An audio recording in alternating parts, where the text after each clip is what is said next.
봉투에 세뱃돈하고 차량 안전부, 교통 안전부도 같이 넣었어요.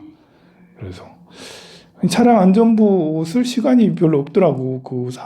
삼재부하고 재물 금은부와 자례부 이건 계속 쓰는 대로 다 없어지고, 그래서 이제 올해는 차량 안전부 못 주겠네 했는데 세뱃돈만 주자니 좀 미안하고, 제가 이렇게 많이 줘야 되는데 너무 적게 줘서, 그래서 그냥 세뱃돈 주자니 너무 껌값도 안 돼서 큰일이고, 그래서 그 돈보다 더 중요한 마음이 담긴 걸 줘야겠다 해가지고 이제 차량 안전부를 이제 이틀 3일 동안 계속 써서 안에다 넣었어요. 그래가지고 차량 안전부는 보면 차 하루에 우리 집에 몇 대인데요? 그럼 이걸 몇 개 가지고 일단 이거 가져가가지고 콘솔 박스다 넣어놓으시면 돼요. 콘솔 박스다 넣어놓기 쉽게 그냥 이렇게. 차량 안전부는 붙이기도 하는데 굳이 붙일 필요는 없고 그냥 이렇게 넣어가지고, 세뱃돈도 부적이거든. 그 세뱃돈도 이렇게 받으면 집안 어딘가 모시고 있으면 부처님이 주신 거니까 이제 부적이고, 차에다 넣어놓으면 차 부적인데 거기다 차량 부적까지 같이 했으니까 더 좋지 않겠나. 이민년에는 다닐 일이 이렇게 많은 때예요. 본래 인년이라는 것이 호랑이년이기 때문에, 호랑이는 백두산 호랑이가 여기까지도 내려오잖아요. 그래서 호랑이는 발통 달렸다 해서 여기저기 많이 다니고, 또 그런 때고, 또 시기적으로도 이제 코로나가 지나고 나서 점점 이제 코로나 효과가 감기처럼 점점 돼가고 있으니까 곧 있으면 우리도 전국에 더 다니고 그러지 않겠어요? 다닐 일들도 많고, 그러면 사고 날 확률도 높아지는데 차량 안전부 넣어놓고 사고 제발 나지 말기를. 그리고 인연이 되면 이제 이렇게 뭘 시작하는 때거든요. 인이라는 게 아침 이 시간이니까. 그리고 그 봄을 얘기하는 거 1년 중에 2월 달이니까 시작을 하는 때거든요. 그래서 시작할 때 좋은 기운을 가지고 시작하자라는 거기도 하고, 인이라는 건 목이라고, 나무야 나무. 보통 우리 몸이 망가지고 뼈가 망가지는 것은 목과 금이 서로 상쟁, 금목 상쟁, 금목이 서로 싸우고 그러면 이렇게 몸 문제가 생길 수도 있으니까, 그래서 다니면서 몸이 건강하시라고 그래서 선물을 드리는 겁니다. 오늘은 일단 그냥 한 장만 가져가시고요. 무한대로 이렇게 하는 거는 좀 생각을 좀 해봐야 될 것 같아요. 제가 일단은 200장을 준비했는데, 세뱃돈 바꿔오기는 400개를 바꿔왔거든요. 그러니까 봉투가 없어. 200개밖에. 봉투를 더 사서 200개를 더 준비한다 해도 이게 차량 안전부라면 더 많은 분이 가져갈 우려가 있어가지고,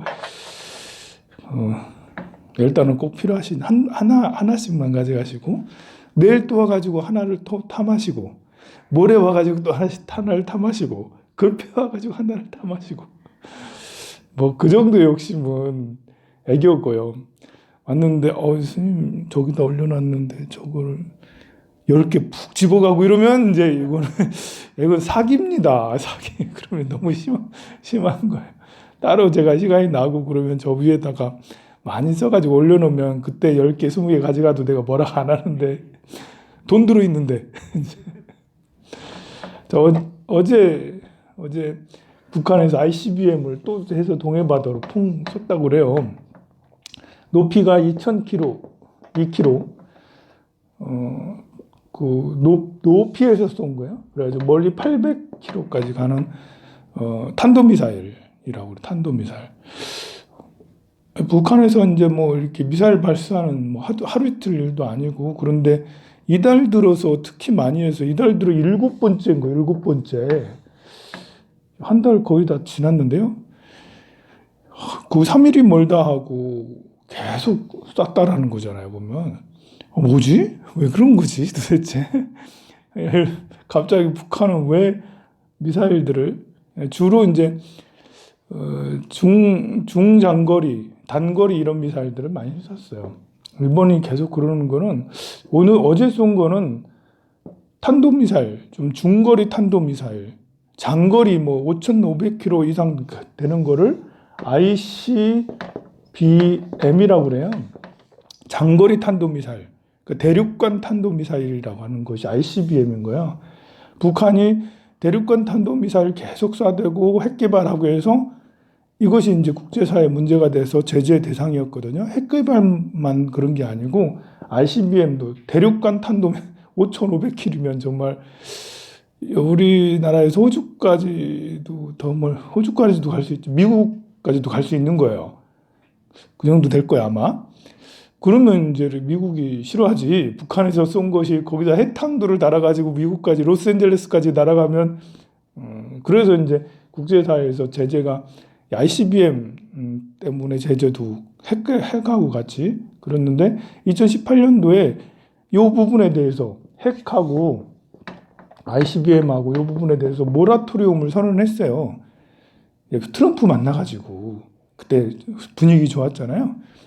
그 모라토리움이라는 것은 뭐 군사나 경제 분야나 이런 부분에 대해서 손들었다. 이제는 이 부분은 이제 군사 부분에 대해서 핵하고 ICBM에 대해서 나 손들었습니다라고 그만할게요. 개발 그만하고 그만 쏠게요. 그때에서 합의를 했었어요. 그때 합의까지 했었습니다. 김정은하고 했었는데 이번에 어제 탄도미사일은 이게 800km는 약간 이제 이렇게 중거리 탄도미사일이거든요. 그렇지만 높이 숭 했다고 갔으면 이 옆으로 이렇게 가면 1,000km, 2,000km도 갈 수 있는 거라서 약간 위험한 거예요. 이때 선언했던 모라토리움을 이렇게 정면으로 이제 이렇게 해체? 반대? 모라토리움 파기. 그래, 파기하는 거 아니야? 할 정도로 좀 약간 위험하죠. 그래서 미국도 당장 반응을 그 앞전에 이제 중거리, 단거리 미사일은 조금 이제 애들 좀 짜증나네? 뭐 이런 수준이었는데, 이건 좀 심하네. 근데 요즘에 국제사회가 쉽지가 않아요. 우크라이나, 러시아 사태에서 계속 위험한 뉴스가 우크라이나 발로 계속 나오죠. 미국의 대사, 뭐 이런 미국의 외교관들 철수 명령 벌써 떨어졌고, 심지어 미국인들은 이제 우크라이나에서 나와라 라고까지도 이제 이렇게 그 공지를 올려서 그렇게 얘기하고 있는 거니까 대단히 위험하다고 할 수가 있겠죠. 북한이 관종병인가? 우크라이나보다 우리가 더 중요해. 그래서 우리들랑 대화 좀 해줘 이런 건가? 아니면 푸틴이 우리 우크라이나에 전 세계 이목이 이렇게 심하게 쏠리는데 북한이 너네 좀 미사일 좀 쏴봐 라고 그렇게 하나? 단독적으로 하나? 중국하고 러시아하고 보고하고 하나? 여러분이 김정은 같으면 내가 중거리 탄도미사일을 발사하면 러시아하고 중국에게 보고를 하고 할까요? 그냥 할까요? 좀 머리가 돌아간다면 보고를 하고 하겠죠. 그죠? 국제사회에 항상 문제가 되니까. 러시아하고 중국하고 안 친하면 내 맘이지 뭐. 그래야 할 수도 있는데 이렇게 어떻게 돼가고 있는지는 나중에 한참이 지나고 나서야 이제 밝혀지겠죠. 아니면 모르든지. 이렇게 북한이 저렇게 탄도미사일이라든지 ICBM하고 핵하고 개발을 하고 하는 것이 기술력이 아주 이제 점점 많이 발전해요. 그래서 위험할 수도 있죠. 근데 사실 저런 이제 군사 무기들을 개발을 하고 양산을 하려면 비용이 엄청나게 많이 듭니다. 미국은 국방비만 해도 수십조, 수백조 원씩 되는데, 그래도 그렇지만 북한은 얼마 되지 않거든? 역시 대한민국은 기술 짱인 것 같아요. 대한민국 사람들 피가 흐르잖아, 같이. 남한이든 북한이든. 그래서 북한 사람들도 얼마 안 되는 돈 가지고, 그거 가지고 저렇게 탄도미사일, 중거리 탄도미사일, 순항미사일, 무슨 미사일 이런 것들을 개발하고 하는 거 보면 얼마 전에는 극초음 미사일을 발사했거든요. 이제는 어지간한 미사일들은 우리나라 천궁이나 뭐 패트리어트 미사일 이런 것들로 이렇게 방어를 할 수가 있는데 극초음 미사일이 되면 방어를 하기가 어려워요. 인지하면 바로 와 있으니까. 극초음 미사일이 아니면 뭐 어떻게 해보겠는데 극초음 미사일도 북한에서 개발을 하고 그래가지고 그런데 늘 제가 말씀드리지만 우리나라 방산 분야, 국방 분야는 굉장히 많이 발달되고 점점 AI화, 인공지능화, 로봇화가 돼가고 있어요. 이 분야는 북한이 아무리 열심히 뛰고 달려와도 어려운 게 그거는 산업 기반이 발전이 같이 되어 있어야지 AI화, 로봇화가 되는 거거든요. 그 분야도 북한이 할 수는 있지만 그렇게 그 기술이 확 높아지기가 어렵죠. 우리나라는 이제 자율주행 쪽으로 좀 늦었지만 많이 개발이 돼서 많이 따라와 있고 현대차도 기아차도 차량도 전기차 이러면서 점점 여러분들 새 차 사면 자율주행 보조 시스템이 2단계, 뭐 1단계는 약간 지나서 1.5단계, 3단계까지는 아직 멀었고 2.5단계도 아니고 한 2단계 기초 정도 되거든요. 이렇게 고속도로에서 핸들 놓고 다녀도 될 정도로 되고 있어요. 보면 그런 것이 이제 더해서 군에서도 자율주행 탱크, 뭐 자율주행 전차, 자율주행 뭐 이런 이런 이제 폭격기, 자율주행 전투기, 뭐 이런 것들도 점점 개발을 하고 이미 시제품이 나와 있는 것들도 있어요. 우리나라에는 국방 예산을 정말 많이 쓰고 개발비도 많이 쓰고 또 산업이 전반적으로 발전하고 있기 때문에 원자력이면 원자력, 기계면 기계, 뭐 반도체면 반도체, 자동차면 자동차, 전반적으로 모든 분야의 산업이 골고루 다 발전하고 있기 때문에 방산 분야의 그런 총이라든지 탱크라든지 뭐 잠수함이라든지 함대라든지 이런 것들도 같이 함께 다른 이제 회사들하고 같이 연계해서 개발하고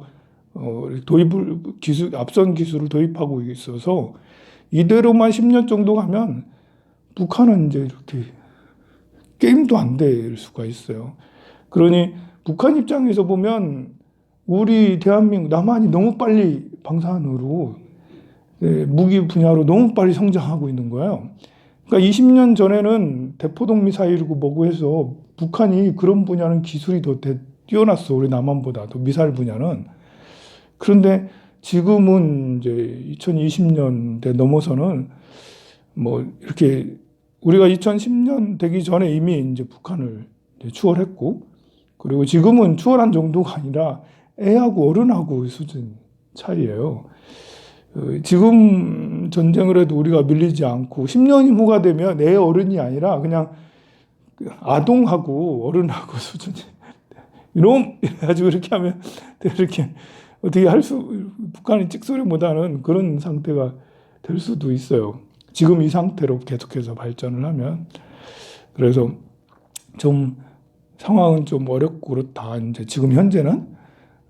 그리고 이제 미국에 이렇게 항공모함이 있는데 항공모함이 5대가 근래 우리나라 들어와 있거든요. 우리나라 남쪽 해상에. 항공모함이 한 대만 떠도 이게 어지간한 나라 한 나라는 어떻게 그냥 꼼짝 못 하거든요. 근데 5대가 우크라이나로 그쪽으로 가지고 북해로 가지고 일로 와 가지고 이쪽 북태평양 쪽으로 이동해 있어요. 한 3, 4일 전에 와 있었다고 그랬는데 지금은 다른 데로 갔는지 모르겠어요. 한 3, 4일 전에만 해도 5대나 되는 이런 항공모함이 왜 우리나라로 와 있는 거지? 이렇게 북한에게 뭐 저렇게 하려고 그러나? 북한에게 군사적인 어떤 위용을 보여줌으로써 너희들 가만히 있어 이 말을 하려고 그러나? 그래서 북한이 미사일을 쐈나? 북한은 보면 이제 이렇게 앞뒤가 없잖아요.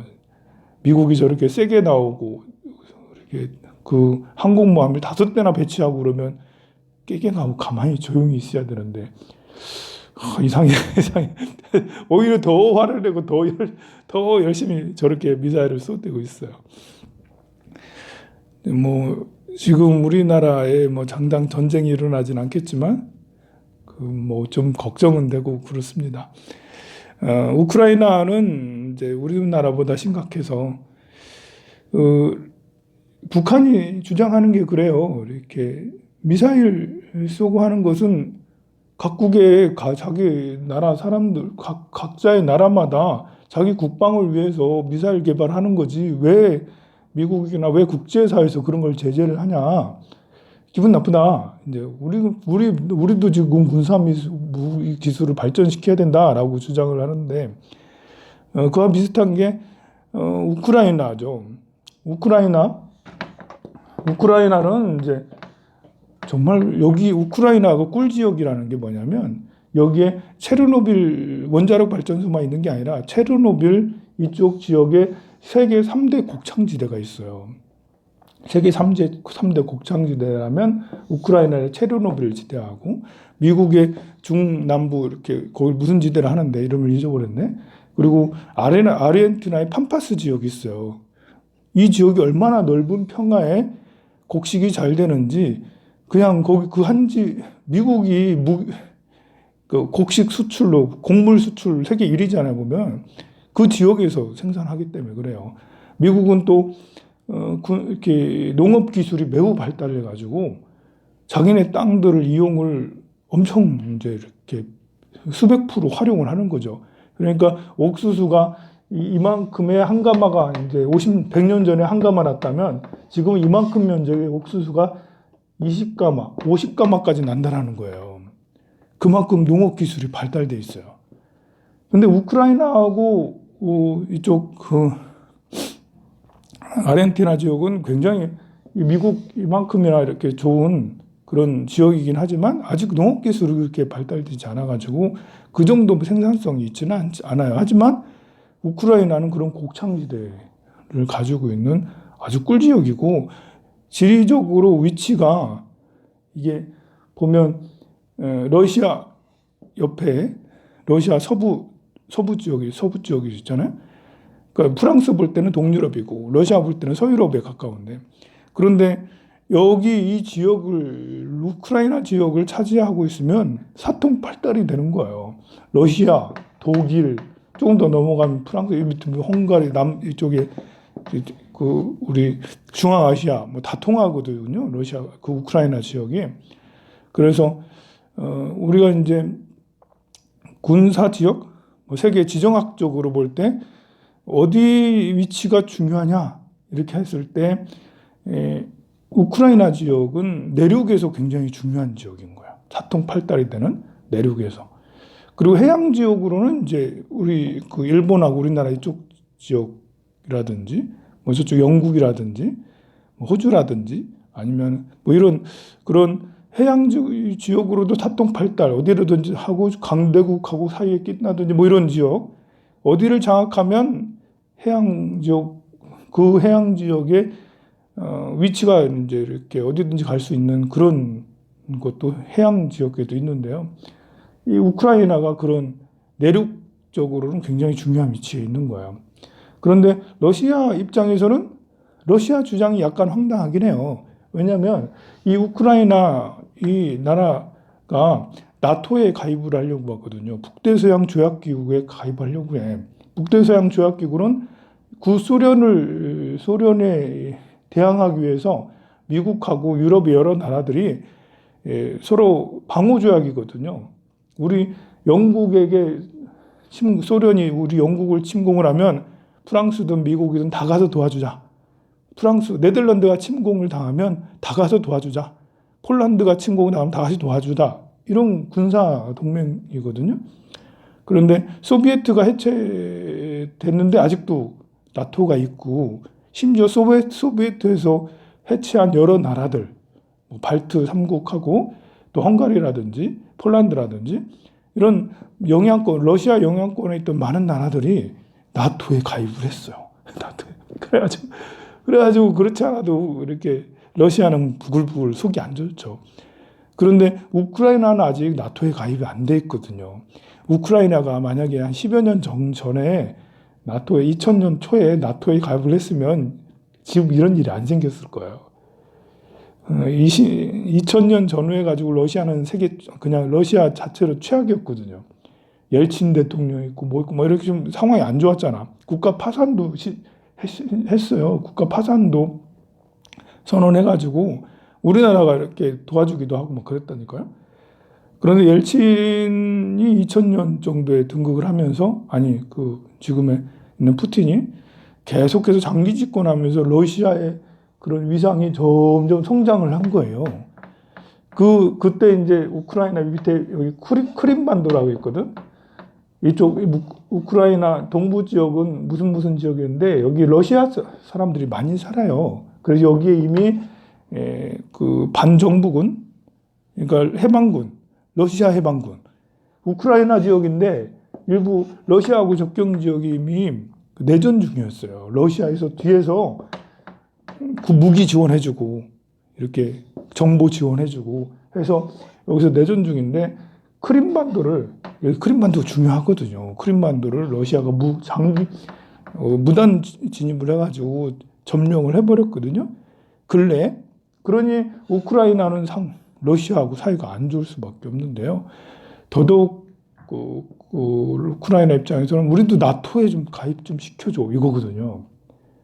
나토에 가입시키면 우크라이나 문제 생기면 다른 나라에서 지금 여기 파병을 한다는 거잖아요. 미국도 지금 우크라이나 파병해 마라 그러고 있거든요. 파병하기 어려운 게 아직 나토 국가는 아니거든. 나토 국가인 위에 있는 발트 3국에 파병을 한다는 거예요. 발트 3국은 파병해도 괜찮거든. 명분이 괜찮아. 그 다른 나라들 파병을 해도 그러니까 나토에 가입돼 있으면. 그러니 우크라이나는 제발 좀 우리 나토 좀 들어갔으면 좋겠어요. 라고 그러는데 러시아는 들어가기만 해봐. 너희들 나토 들어가면 여기에 러시아 접경 지역이니까 우리가 위험해. 서방 세계랑 이거 우리하고 좀 사이가 좀 그런데 그래서 이제 우크라이나 보고 나토에 가입하면 안 돼라고 그리고 또 미국한테도 가입 못 시키게 해달라는 협상 조건이 그래요. 그러면 미국에서는 또 나토 주요 회원 지역에서는 나토에 들어오고 말고는 그 나라 국가에서 원하면 하는 거지. 또 우리랑 사이가 좋으면 그냥 되는 거지. 러시아 너네들이 왜 들어가라 말하고 그래? 이게 협상이 좀 안 이루어지는 거죠. 협상이 이루어지기 어려워. 생각을 해봐요. 여러분들이 영국이고 프랑스고 미국이고 미국인데 우리 지금 나토 결성이 잘 돼서 화합 잘하고 있거든? 그리고 우크라이나 이쪽 지역에도 나토로 전향은 이미 했어. 우크라이나 지역에 많은 사람들은 러시아 사람들도 포함되어 있지만 그 사람들은 러시아로 가기를 원하지만 한 60% 이상의 사람들은 우리도 친서방, 친서유럽 하고 싶다. 우리도 경제적으로 자유롭고 싶다. 우리도 자유주의, 자유민주주의 좋다. 이런 사람들이 대부분이라는 것이죠. 그래서 현재 우크라이나 대통령이 친서방주의적이라고요. 지지를 받고 있어요. 그래서 우리도 나토 가입할 거예요. 라고 하니까 나토에서는 이제 이거 받아주고는 싶지만 러시아에서 우기고 있는 거지. 우리가 볼 때는 우기는 거죠. 그죠? 야, 이게 우크라이나가 또 사람으로 놓고 보면 내가 러시아 너희들 때문에 많이 찡빵 먹고 점령도 당하고 내가 지금까지 옛날에요. 그 스탈린 시절에 우크라이나 대기근이 있었는데 그 수천만 명, 한 3천만 명이 죽었어요. 굶어 죽었어요. 좀 그때 가뭄이 많이 들어서 굶어 죽었냐? 아니라니까요. 정말 어이없는 일이에요. 세계적으로 이렇게 밝혀진 얘기가 아니에요. 널리 알려진 얘기가 아닌데 무슨 일이 있었냐면 스탈린이 그때 공업화 만든다고 그리고 소비에트화 만들었잖아요. 우크라이나에 세계 3대 곡창지대가 있는데 사람들이 왜 다 굶어 죽어요. 말도 안 되잖아요. 여기에 우크라이나에 있는 쌀들, 곡물들을 다 이제 수탈을 해가지고 그거 가지고 공업한다고 다른 나라에 팔아먹고 자기들 뭐 하고 다 뺏어온 거예요. 우크라이나 사람들은 굶어 죽고. 그러니까 이게 이제 철천지 원한이 되는 거지. 우리 예전에 보도연맹에서 이승만 대통령 시절에 지금 많이 알려지지도 않고 그 당시에 많은 사람들이 죽었잖아요. 보도연맹이라는 그런 것 때문에. 그런 것보다 더 심한 거지. 수천만 명이 죽었으니까. 그런 일까지도. 스탈린이 그런 잔인 무도한 짓들을 했어요. 너무 권력적으로 이렇게 그 소비에트를 다루다 보니까 여기에서 굶어 죽는 사람쯤은 사람 취급을 안 한 거지.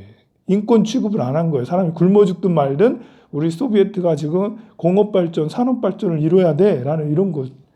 그러니까 국가 이념이 너무 이렇게 그 개인을 무시해서 권력화가 됐던 그런 전형적인 나쁜 유형인데요. 그러니 우크라이나 사람들은 러시아를 별로 안 좋아할 수도 있죠. 이런 나쁜 기억이 비록 시간이 많이 지나긴 했어도 그래도 너무 그러니 러시아에서는 우크라이나 너희들은 나토 들어가면 안 돼. 너희들가 우크라이나가 최대 지지선인데 여기가 완충지대인데 여기까지 나토에 들어오면 러시아는 우리는 저놈들하고 이렇게 갈등하기 싫은데 뭐 이런 거잖아요. 좀 내가 우크라이나 사람이라 하더라도 내가 만약에 우크라이나 사람이라면 러시아 이놈들 죽고 이러면서 전쟁도 불사한다는 거지. 그러니까 우크라이나 사람들은 전쟁 준비하고 있는 거예요 지금. 어지간하면 저기서 외국에 쳐들어오면 야 우리 전쟁하지 말자. 그럴 수 있잖아요. 그런 게 맞잖아요. 북한에서 쳐들어오면 하지 말자. 그런데 내가 만약에 우크라이나 사람이 오기만 해봐라. 나도 같이 한다. 나 죽어도 괜찮아. 우리 할아버지 할머니들 원수를 갚을 거야. 충분히 그럴 수 있잖아요. 그래서 준비를 하고 있는 상황이 그런 상황이에요. 그래서 일촉즉발이다. 협상이 결렬되기 쉽다. 제일 좋은 거는 이제 이게 나토에게 미국이나 영국, 프랑스가 이제 인정을 하고 한 발 물러서서 그래 우리 우크라이나 가입 안 시켜줄게 이럴 수 있겠지만 이건 자존심 문제거든. 자존심.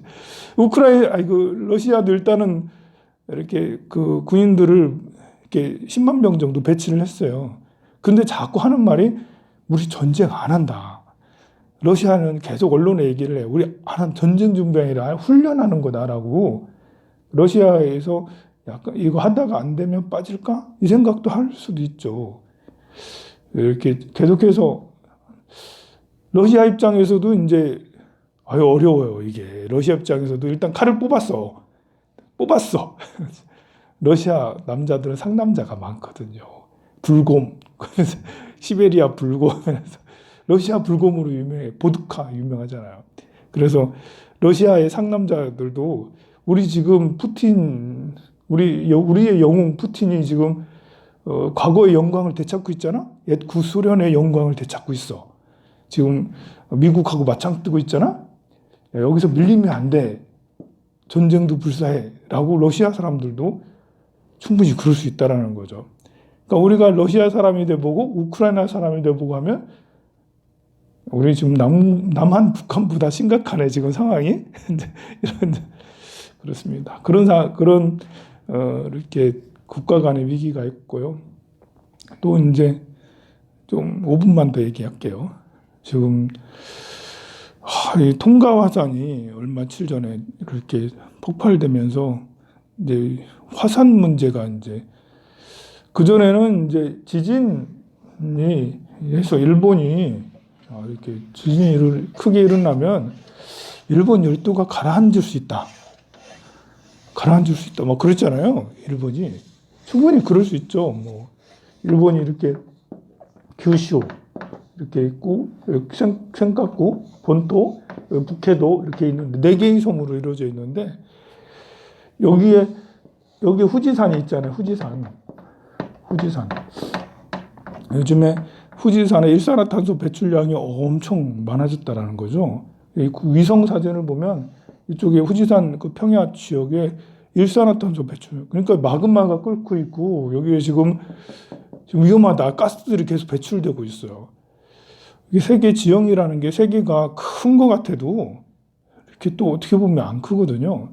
여기에 태평양판, 필리핀판, 뭐 이렇게 태평양판이고 여기가 필리핀판이 있고 여기 호주판이 있고 막 이러는데 여기 일본이 이제 태평양판하고 필리핀판하고 유라시아판 서로 이렇게 맞대고 있는 이쪽 지역의 판이론으로 볼 때 그런데 지금 통가산이 이쪽에 있거든요. 이쪽에 요 판들이 다 연결이 돼 있어요. 북태평양판으로 보면 이 화산이 폭파되고 화산뿐만 아니라 지진이 근래에 더 많이 일어나고 일본에도 화산 이쪽 규슈 지역에 뭐 사쿠라지마 화산 무슨 화산 뭐 많은 화산들이 있는데 화산 활동들이 더 많아지고 있어요. 근래에 계속 분화구에 분출되고 있어요. 활화산이 그 일본 본토에 일본 전역에 한 수백 개 되거든요. 지금 하고 있는 화산이 분화되고 있는 그 중에 이쪽 규슈 지역의 화산들이 활발하게 분화 활동을 하고 있어요. 게다가 여기는 후지산이 이쪽에 일산화탄소 배출량이 엄청나게 많아져서 이 위기가 이제 작지 않다. 여기서 이 유라시아판하고 필리핀판하고 태평양판하고 이렇게 해서 서로 지진이 일어나면 여기에서 이제 지진이 9.5가 일어나든 9.0이 일어나든 우리나라는 여기 있잖아. 그래서 완충지대로 넘어오는 건 잘 없어요. 일본 이만큼이 물에 잠겨도 우리나라에 지진, 해일 와가지고 이렇게 될 확률이 별로 없거든요. 여기서 지진이 일어나면 해일이 저 페루가, 칠레 가가지고, 로스앤젤레스 가가지고 해일이 일어나지, 일로 와가지고 이쪽 해일을 그렇게 심하지는 않거든요, 보면. 쓰나미가 잘 안 일어나거든.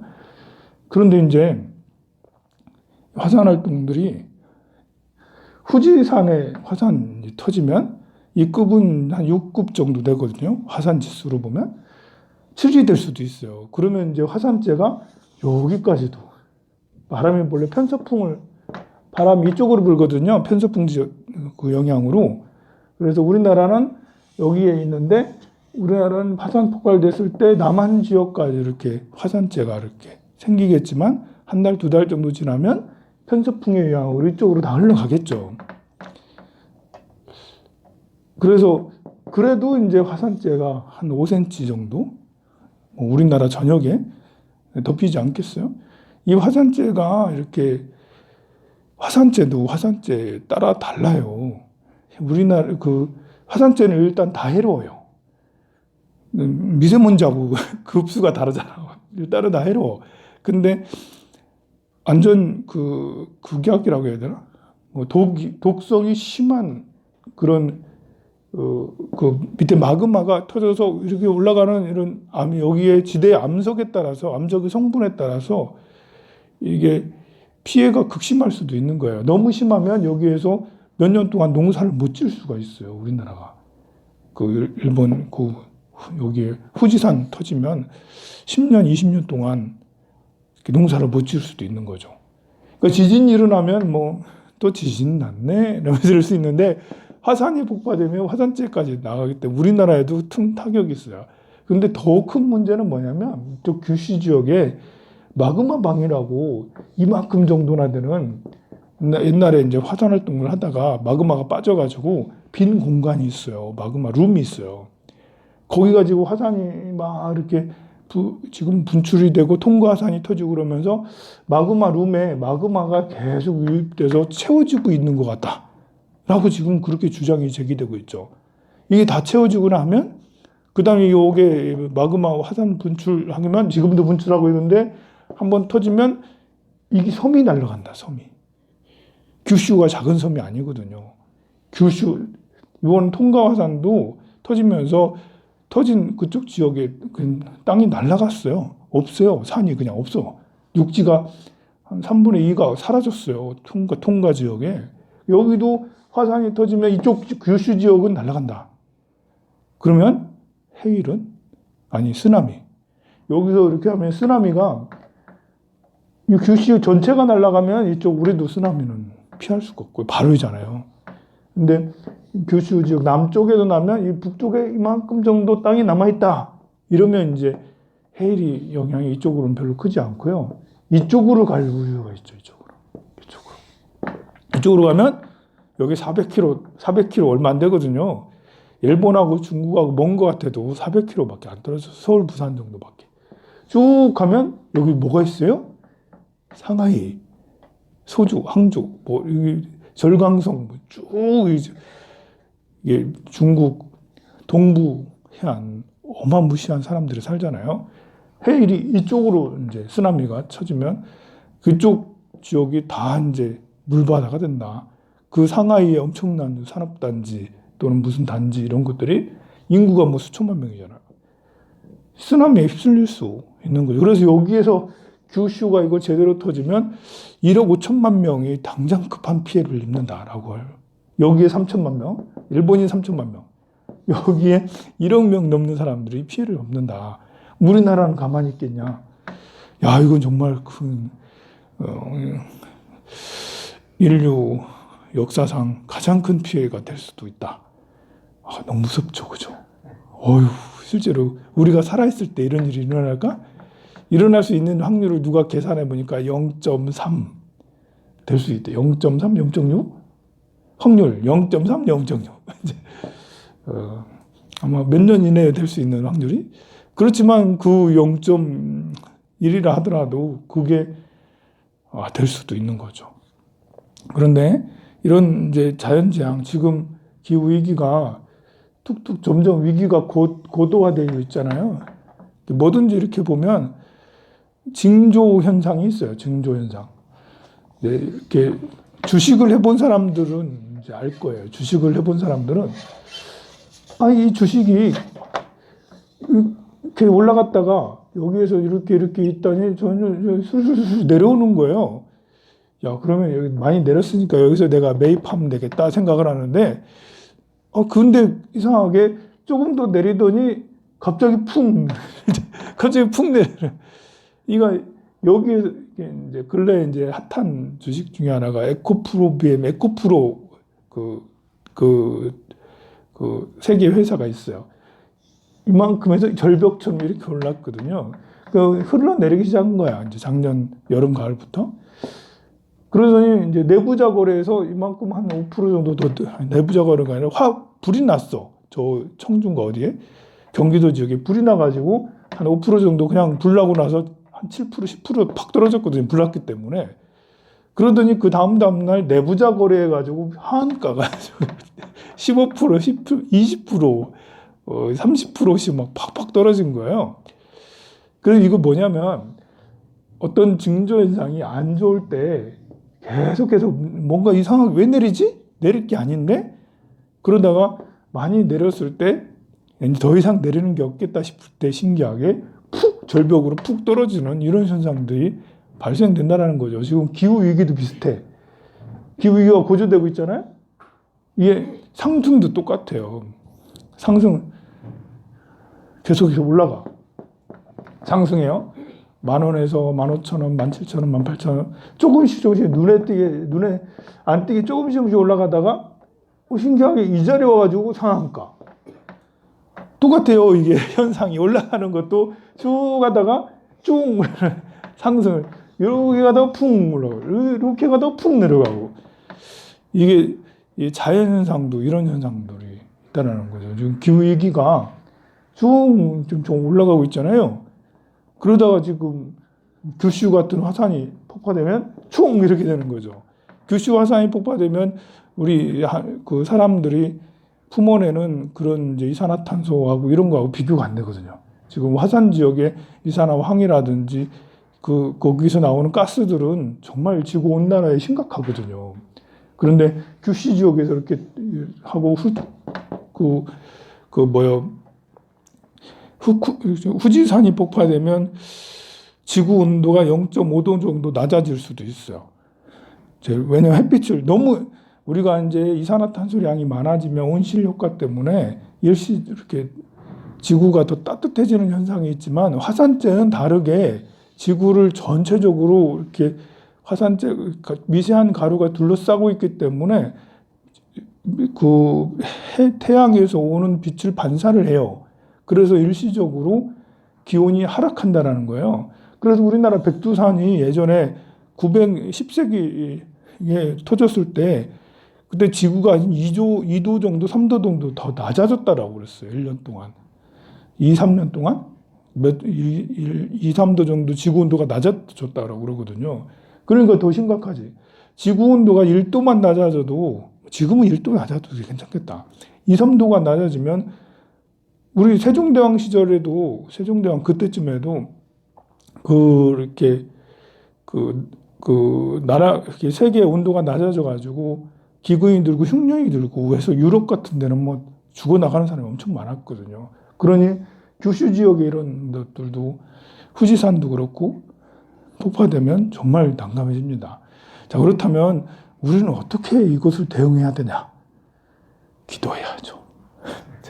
이런 원리를 이제 설명해 주는 것도 우리는 항상 위기에 노출되어 있다.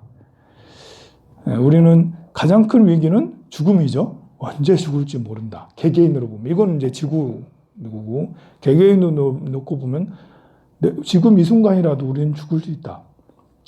퇴근하다가 출근하다가 죽을 수 있고, 지금 이 순간이라도 병원 검진 받았더니 암 3기 4기다. 이런 얘기를 들을 수 있어요. 누구라도.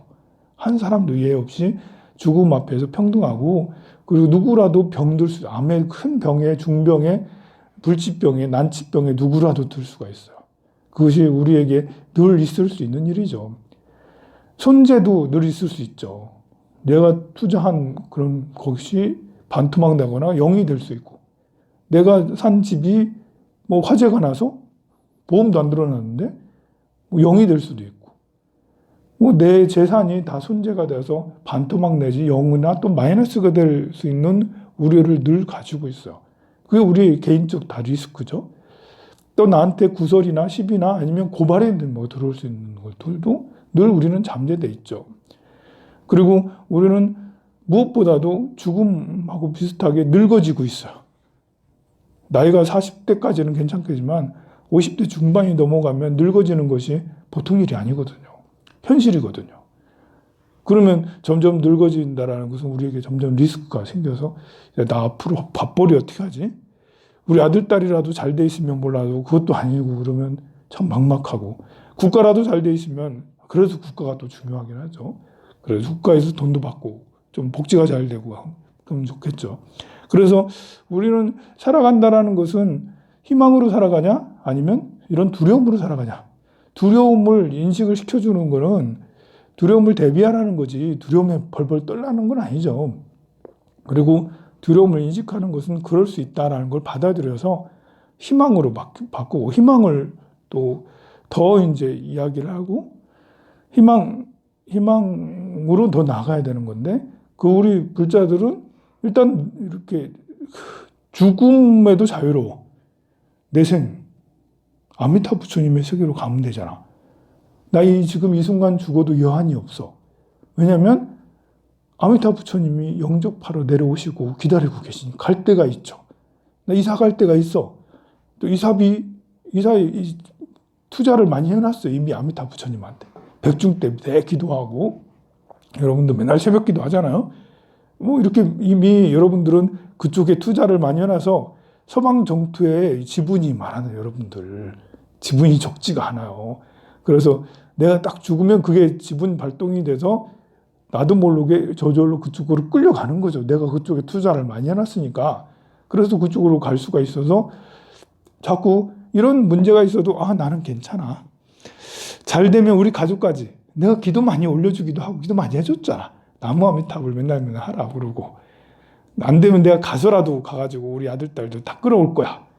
그런 원력이라도 세우면 그러면 이제 편해질 수 있고, 또 현실 세계에서도 역시 마찬가지로 우리가 희망을 가지고 이렇게 더 잘 될 거야? 잘 해낼 수 있어? 더 행복할 수 있어? 희망을 가지고 간다면 현실 세계에도 이런 불안한 사회 가운데에서도 부처님의 가르침과 나 자신의 근본적인 나 자신의 불성, 이런 것들을 믿음으로 인해서 희망으로 나아갈 수가 있어요. 다만 이런 이야기들을 드리는 것은 항상 위험이 있으니까 그것을 우리가 알고 있으면 대비하기가 쉽고, 갑자기 터져서 내가 갑자기 암 걸렸어요. 갑자기 우리 아들 뭐 해요. 갑자기 우리 부모 돌아가서 이렇게 하면 너무 충격이 심해서 그 멘붕이 돼서 어쩔 수 없을 때가 많거든요. 하지만 이런 것들을 미리 알면 대비를 미리 할 수가 있고 마음의 준비가 돼 있어서 그런 일이 일어나면 일어날 일이 일어났구나. 그래서 규슈 이런 데 쓰나미가 일어나서 울산 지역에 쓰나미가 빙해서 있으면 올 게 왔구나. 아유, 다 가라앉아라. 이러면서 어우, 할 수 없다. 이러면서 도망갈 때는 도망가더라도 이런 큰 화산이 터지고 지진이 크게 일어나면 이번에 서울에 무슨 큰 건물에서 진동 크게 뭐 흔들렸다 하더라고요. 그 영향이 텔레비에서는 거기에 그 그룹 무슨 MS라든지 YG라든지 이런 데 거기에 입주돼 있어 걔들이 춤춰서 건물이 그랬더라고. 말도 안 되는 소리. 그런 확률보다는 통가화산이 터지면서 통가화산이 전 지구에 영향을 줬어요. 그래 해일만 일어나는 게 아니라 바람까지도 영향을 줘서 그래서 고층 건물을 좀 위험하지 않겠나? 야, 후지산 터지면 고층 건물 이렇게 나중에 규슈 이런 거 터지면 고층 건물 성불하세요.